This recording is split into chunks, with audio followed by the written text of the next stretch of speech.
নমস্কাৰ বন্ধুসকল, কি খবৰ আপোনালোকৰ? খবৰ নিশ্চয় ভাল। আজি কাচকলৰ ৰেচিপি এটা লৈ আহিছোঁ।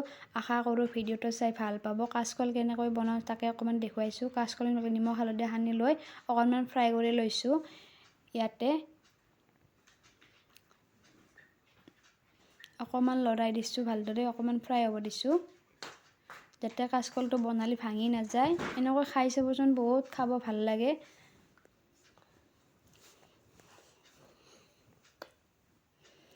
ফ্ৰাই কৰা তেলখিনিতে অকণমান পিঁয়াজ আৰু জলকীয়া কাটি দিছোঁ। অকণমান ৰঙা হোৱালৈকে ভাজিব লাগিব।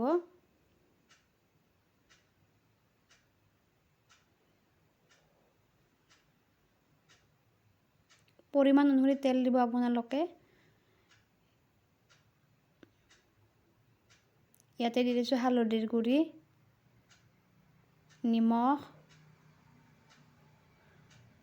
পৰিমাণ অনুসৰি নিমখ দি দিছোঁ। ইয়াতে দিছোঁ অকণমান জিৰাৰ গুড়ি, অকণমান দিছোঁ আদা ৰচুন পেষ্ট, মানে মছলাটো জ্বলি নোযোৱা কৰি।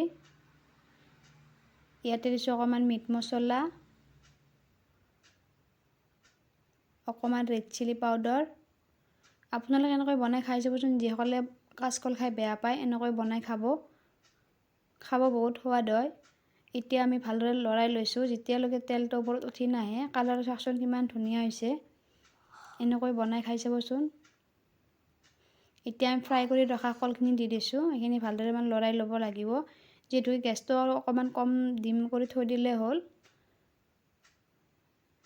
এতিয়া ভালদৰে লৰাই লৈছোঁ আমি। এতিয়া অকণমান পানী দি দিছোঁ আমি, যিহেতুকে ফ্ৰাই কৰা হৈয়ে গৈছিল, কলখিনি সোনকালে হৈ যাব। এতিয়া এবাৰ দুবাৰ পানী দিছোঁ অকণমান কৰি। ঢাকনিখন বন্ধ কৰি ৰাখিব ভালদৰে সিজি যোৱালৈকে।